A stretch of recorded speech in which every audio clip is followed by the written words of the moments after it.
Member for Castres South. Thank you very much, Mr. Speaker.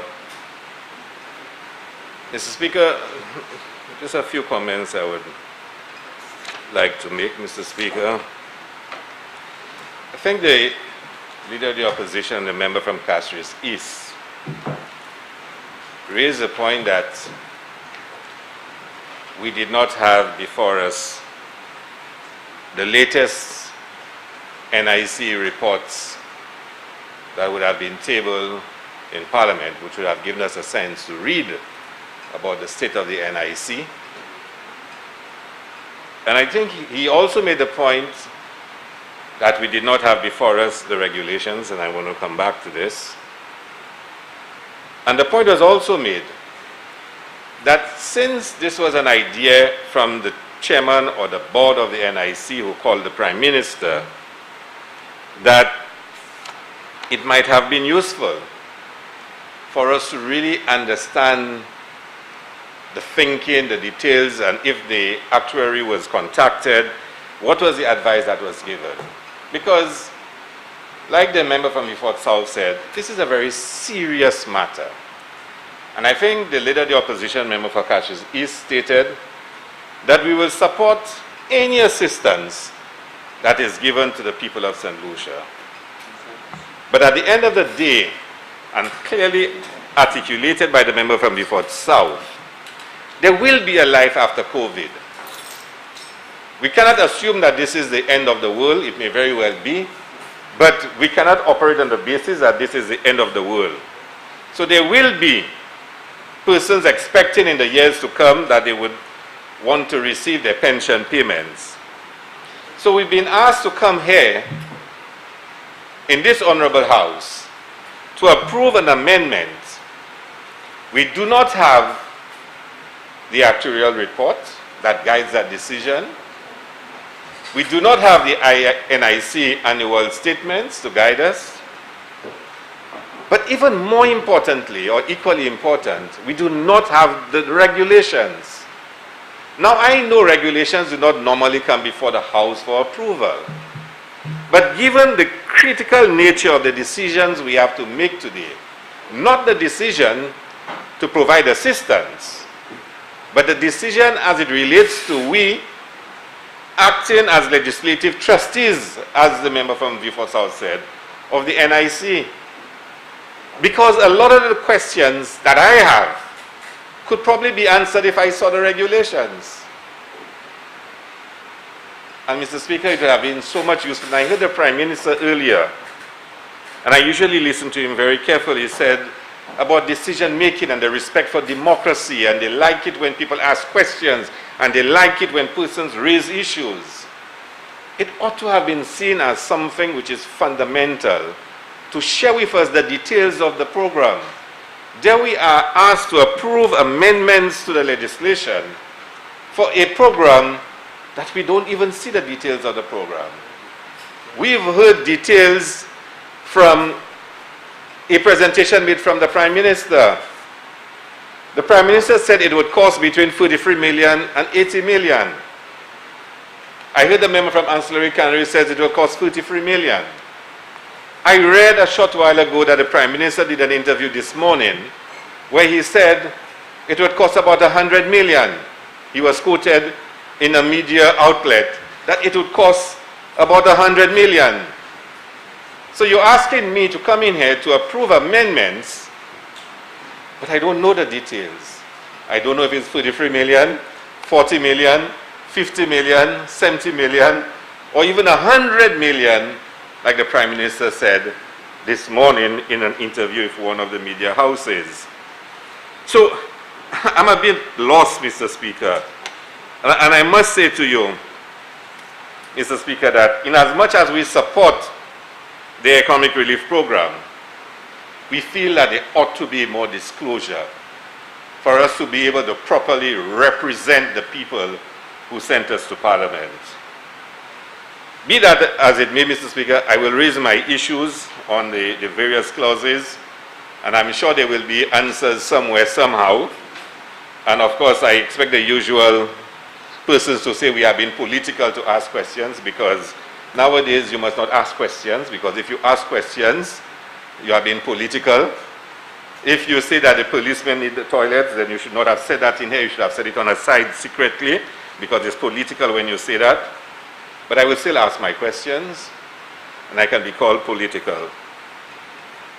Mr. Speaker, the amendment, let's start with the amendment to Section 3, which is Clause 4, I think. It says that J, the previous J in the Principal Act is deleted and is replaced by a new J, sums for giving assistance under an economic relief program. And then it inserts a new paragraph K, any other prescribed payments. Now I'm asking, which prescribed payments are these? Because, Mr. Speaker, are these prescribed payments relating to the economic relief program? But J, newly inserted J, already speaks to sums for giving assistance under an economic relief program. The previous wording that was there said something along the lines, payments under this act, which was specific to the act, but that was removed. So whereas in the previous formulation you knew that whatever payments that were going to be made, it said specific to this act, this just says prescribed payments. Now, is it prescribed in regulations somewhere? Is it prescribed in, any other place? I don't know. And it might be a minor point, but of course, one has to ask the question. Part 5A, 65A. Mr. Speaker, this says, subject to this act, the board may establish an economic relief program where 30% or more of insured persons have suffered a loss of income as a result of a pandemic declared by the World Health Organization. We have no evidence before us here that 30% of insured persons of NIC have lost their income. We have no evidence of it. In fact, the member from Castries East made a comment. He tried to come up with numbers. The member for Ansley Canaries said he was wrong. Now, it may very well be that 30% of persons have been affected. I'm not disputing that. I am saying we have no evidence before us of the numbers of persons that have been affected or is expected to be affected. I think we should have been provided with this to ensure that we are meeting this requirement. But I'm also going to ask the question, this has been made permanent in the legislation. I don't think it should be made permanent. I think this should be a sunset clause. That once the WHO has determined that this pandemic is over, it should cease to exist. I think it should cease to exist. It should have a life determined. Because I'll ask you the question, why should it be a pandemic only? What if for some reason we have a hurricane, a tsunami, a volcanic eruption, God forbid, and 70% of the insured persons lose their income? Then that won't apply. What is unique in essence of a pandemic? If you're going to make it permanent in the legislation, what about a pandemic that is so unique? Isn't the emphasis more on the amount of persons that have lost their income rather than it having to be a pandemic? So I'm asking, why is this only restricted to a pandemic? And whether one could not have phrased it differently if you want to make it permanent. But I start off by saying that I do not think that this economic relief program should be permanent in the legislation. I believe if we have other instances of a pandemic or any other crisis that so warrants support, we should come to Parliament and to do so. I don't know if you're following me on this point. And I want to add, if the government decides they're not taking our advice on giving it a sunset, a clause, then I think at the end of the 3 months, we should come back to Parliament to renew this program. We should come back to Parliament, because as it is now, and I'm told, because we don't have the regulations, that it is for 3 months. We're told it's for 3 months. But the Prime Minister in his presentation said the NIC is prepared to do it for another 3 months. Now the Minister can change the regulations without coming to Parliament and make this for another 3 months, and for another 3 months, and for another 3 months. He has the authority to do so, because he's given powers under the regulations to define the prescribed period that this should last. And he's already signaling to us, just when we thought it was for just 3 months, and it would cost between 30 to 80 million, he's saying the NIC is already ready to do it for an additional 3 months, which, if you take the upper end, that means another $80 million. So if we are going to leave this as a permanent piece of legislation, we should ensure that we come back to Parliament for a report on the first 3 months and seek approval for another 3 months. I am not comfortable, Mr. Speaker, that the Minister can roll this thing over, and he has the authority to do so. He may not do so, but he has the authority to do it, because here today we'll be giving him the authority to do so. And I think that's highly dangerous. Mr. Speaker, if we look at 65B, again, an insured person who satisfies the prescribed conditions. And then under 65C, 65C, it says, B, he or she is engaged in insurable employment on the prescribed date. What is the prescribed date? What's the prescribed date? Again, we are asked to approve the legislation, but we don't know what the prescribed date is. You hear different talk, you read different things on Facebook, but nobody has told us what the prescribed date is. Then C says, he or she has paid not less than the prescribed contributions. What are the prescribed contributions? Mr. Speaker, maybe the members on the other side, who are members of Cabinet, know all those things. We don't know. Then we go on to D. He or she has paid contributions for the prescribed contribution period. Now, what's the difference between the prescribed contributions and the prescribed contribution period? Are those things in the regulations?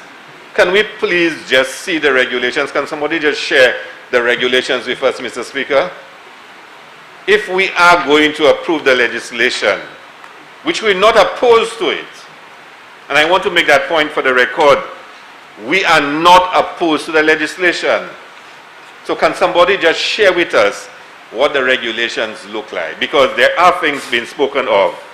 Prescribed date, prescribed contributions, prescribed contribution period. But we don't know what those are. Somebody knows. And in fact, I'm trying my best to understand what's the difference between a prescribed contribution and a prescribed contribution period. Mr. Speaker, 65E, 2. The rate for a payment under an economic program, relief program, is the prescribed percentage of the insured person's relevant earnings. What is the prescribed percentage? The Prime Minister said minimum 500, maximum 1,005. So I am assuming there is a range. But it says a prescribed percentage of the insured person's relevant earnings.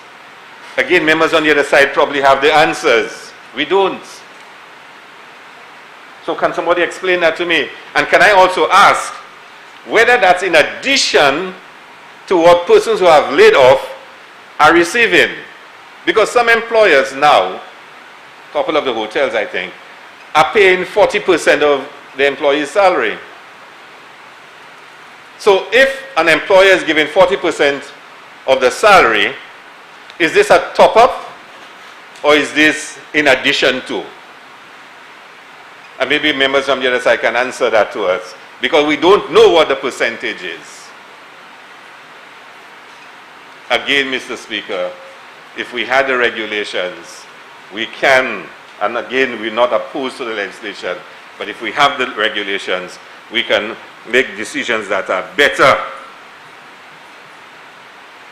Mr. Speaker, 65G, and the member from Beaufort South raised it. I am not arguing, and I think he offered a model of how it can be done, whether the minister should be entitled to make regulations or not. I think in my short life in Parliament, I've seen most of the legislation saying the minister shall make regulations. But I think, Mr. Speaker, I think, because of the uniqueness of the National Insurance Corporation, because of the criticality of that fund, Parliament should see the regulations before you ask parliamentarians to make a vote, to vote on the acceptance of those amendments. I think it is only fair. Now, Mr. Speaker, I need to ask a few more questions. And the member from Beaufort South raised some of them. How does the granting of those payments affect your future benefits? Will there be any effect? The member from Beaufort South raised an important point that I want to repeat.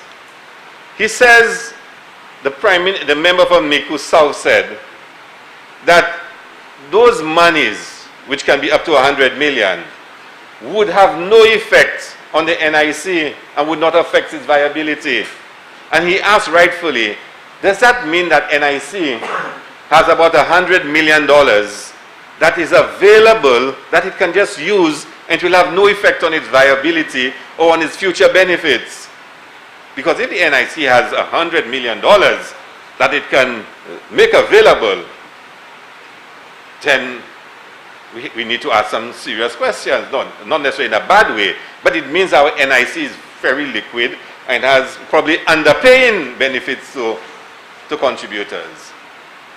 So we need to ask the question, how will this affect future benefits? And we have to ask whether or not the NIC contributions rate will be increased. Is there an understanding, and I'm asking the government, with the NIC that in exchange for this, NIC contributions will increase? Will the qualifying age be increased?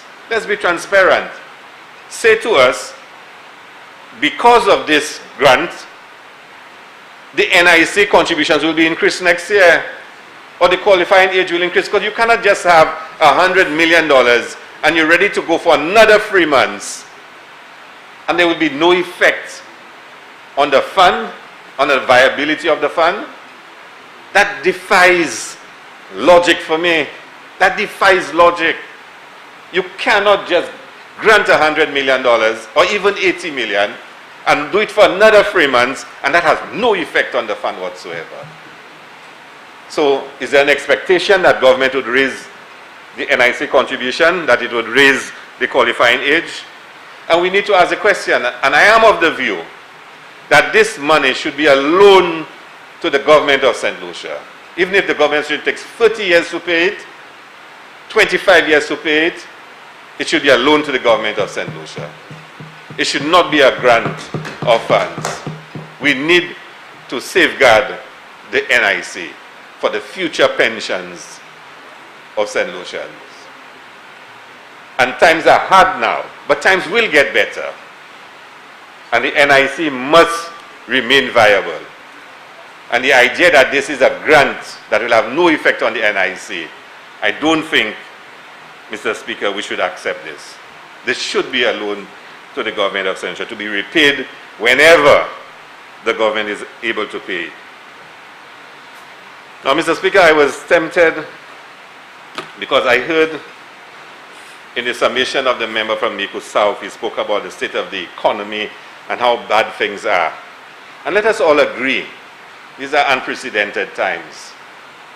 These are unprecedented times. And the member from Castries East said he's waiting for the day when we'll have this big debate on the economy and what has happened for the last few years. And the member from Beaufort South himself said he won't incur your wrath And I too, Mr. Speaker, as someone who had not been in government and a student of economics, I'm looking forward to that debate, Mr. Speaker. Because when I heard that the Labour Party over 5 years borrowed $900 million, and I recall, and that was said by the member from Miku South, from Miku South, 900 million, he said, we borrowed over $1 billion in 1 year, right here in this house. 1 billion. Because you don't understand what happens in the house. They said, I don't understand what happens in this house. Mr. Speaker, the chickens will come home to roost, and they have. They have, Mr. Speaker. They have, but we'll wait for that big debate. We borrowed in 1 year close to $1.5 billion. 1 year. 1 year. And somebody wants to fool us in St. Lucia and tell us. Somebody wants to fool us. And the figures will come out at the right time with PowerPoint presentation and all. Somebody wants to fool us in this house and tell us things were booming, things were so great, and in 2 weeks, things so bad, you cannot pay salaries. It's like you lost your job yesterday and you can't buy bread today, Mr. Speaker. But the time will come, and we'll have that debate in detail, Mr. Speaker. No fluff, no lies. Mr. Speaker, we will have that debate, Mr. Speaker. I want to, because sometimes you just have to wonder. The Prime Minister was so right. We never thought yesterday U.S. oil prices, not Brent crude oil, U.S. oil prices, went negative. We never thought that would ever happen. But the price of fuel at the pumps in St. Lucia are not going on at all, at all, at all. The 680 that was there has never been taken off. And the price has gone down, gone down, gone down, where now the price of petrol, according to the Prime Minister, is now below $1, below zero. But the price at the pumps are not going down and will not go down. But I just smile, Mr. Speaker, because he's practicing his economics, so, let it be. But in all what the Prime Minister said, he never said anything about the National Economic Fund, the CIP money. Where the money gone, Mr. Speaker? The Sink Fund, he chastised the former government for not having a sinking fund, or sinking fund. But did he tell us, did he say how much is in it right now? The ones to repay, how much? 25 million in 3 years. No, there was zero for true. There was zero for true. My minus 200. Mr. Speaker, so there was so much boast. So much boast, Mr. Speaker. How much money is in the National Economic Fund again? How many 100 million? Honorable member. How much money, Mr. Speaker, is in the lock boxes, the various lock boxes? And nobody wants to discuss those things. Those things are sacred. Sacred, Mr. Speaker. But we leave that for the big debate that's coming at the right time. Because I want to say something, Mr. Speaker, about St. Lucians and their survival. I heard the members say that when Wasco is falling short, they look to the government for help. When Lucilec is falling short of revenue, Lucilec, they look to the government for help. When the hotels, you're telling me nobody said that, and the member himself said he said it. But let's go. But when he said Lucilec, so when the hotels want help, they come to the government. But when poor people are starving and hungry, and they're supposed to go to government too? If Wasco goes to the government for help, Lucilec goes to the government for help, the hotels go to the government for help, why can the poor people of St. Lucia go to the government for help when they are starving and they are hungry? Why are they not there? And Mr. Speaker, the time will come when we will speak about the distress fund. We will speak about all the assistance for poor people that were removed in this country. All the social nets that were removed, Mr. Speaker. And it's almost, I heard a member from Ansari Canary said, the reason why they didn't invest in Virgin because he saw those difficult times like now come in. He's a God.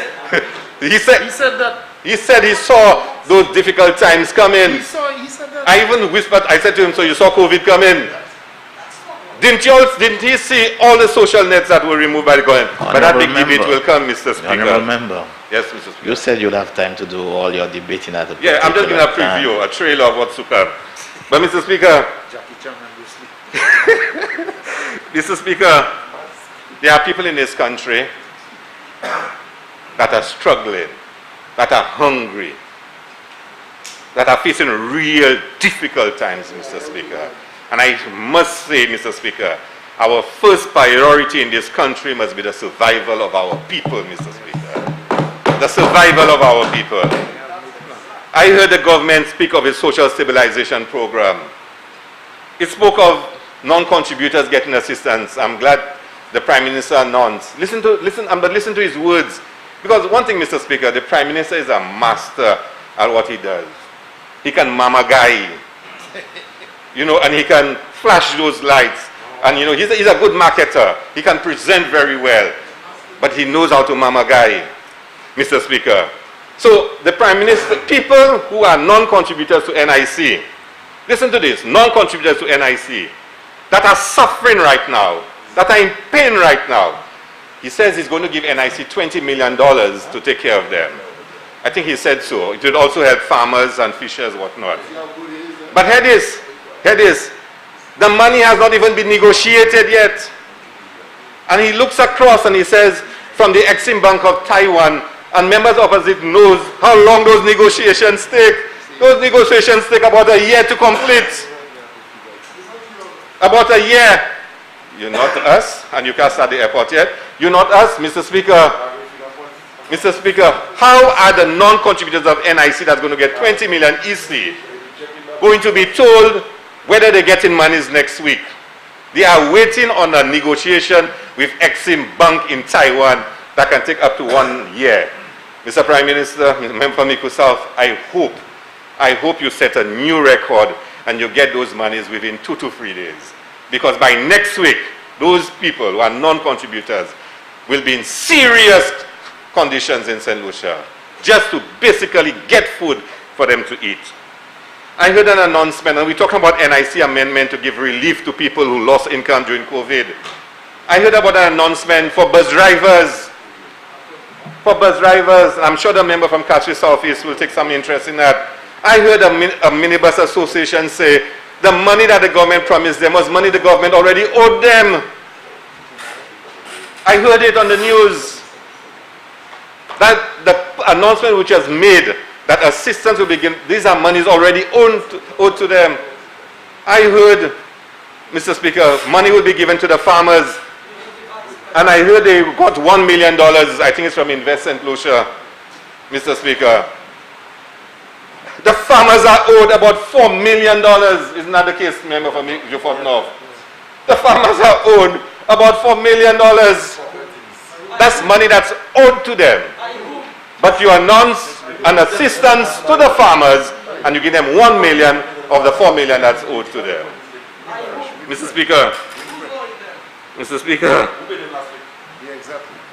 the beach vendors,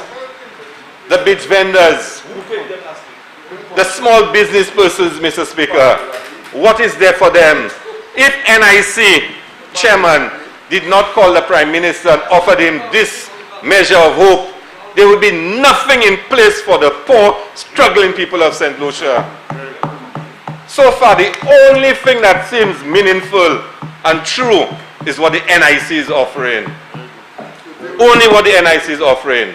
What is there for the small business persons? Mr. Speaker, this is a serious issue. And then to top it up, you hear about salaries. Public servants' salaries. Now, I'm not saying much on that. I'm not saying much on that. Public servant salaries. And we are told how well this economy was doing, how it was booming. And I heard a member from Ancillary Canneries speak about all economies have been affected. China, America, of course they have been affected. But do you hear that they are cutting salaries in China or America or in the United Kingdom? You don't hear that.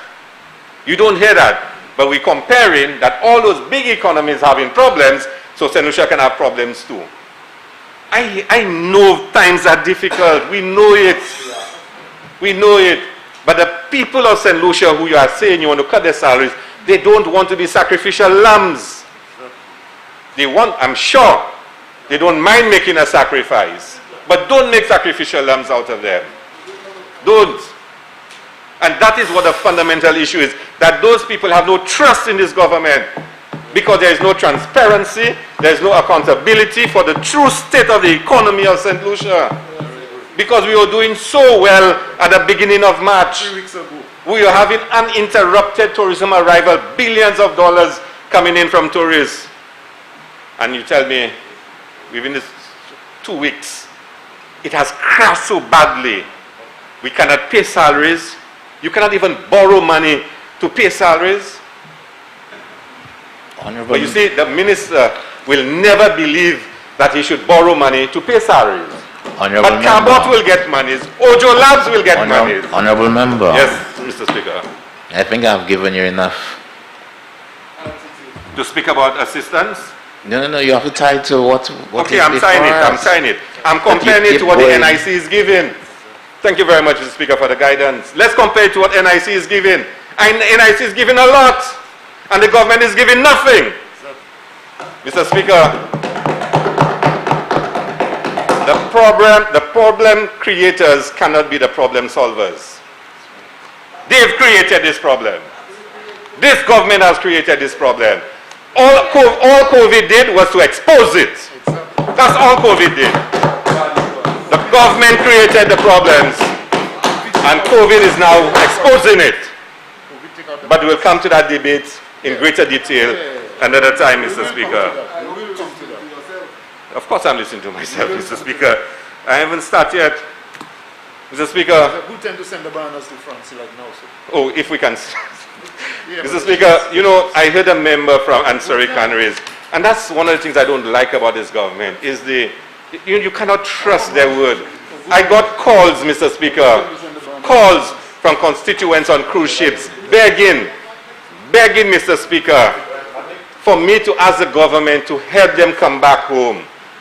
They made calls to media houses. They did interviews. Persons come and said to me they called certain ministers and they hung up on them because they were tired of hearing of the plight of those St. Lucians on cruise ships. And today we're told everything is hunky-dory and all arrangements have been made. The government is taking care of everything. And I believe 7 persons are coming over today or so. And I really applaud the assistance given for the 7 persons. But the callousness and the insensitivity that was shown to the St. Lucians who got stranded, Mr. Speaker, says a lot. There are students from St. Lucia studying in the United States and England that have contacted me about coming back home. Universities are closed. They don't have money to pay rent, to eat. In times like that, Mr. Speaker, we need the empathy. We need to be kind and we need to be caring. Our first responsibility is to ensure the survival of our people. And I believe some persons are more preoccupied with the economic rather than the health or the human aspect of this crisis. And we all know why, Mr. Speaker. But that's not, Mr. Speaker, that should never be at the forefront of our minds. This government has to be caring. There are too many St. Lucians. There are St. Lucians that have never worked in their lives. You know how they make their money? They wash a car there. They carry some load for somebody. They do a little odd job there. They bounce and draw. How are they surviving in this crisis? How are they surviving? These are not easy questions to answer. But at least somebody should say to us, or at least show to us, that they are trying to answer those questions and to help out those persons. And that's what we want to hear. And if I say that, then I'm told that I'm being political. I'm being partisan, I'm not patriotic. Well, that's your opinion. But I'm a St. Lucian. And I have friends who are affected. And I will always stand and speak to them, like I've always done all my life. Mr. Speaker, I want to come back to the original point You are asking us to come to this honorable house today to approve amendments. We do not oppose the economic relief program, but I must tell you I have a fundamental problem in being asked to approve a program without seeing the details of the program. And I get frightened when I hear the Prime Minister says, in presenting this, that the NIC will do it for 3 months and they are prepared to do it for another 3 months. I get frightened when I hear that. I would love to see the regulations. I would love, Mr. Speaker, that this Honorable House considers an amendment, if they are going to make this permanent in the legislation, that they require it to come back to Parliament for any renewal. We must protect the NIC for the future generations. Thank you very much.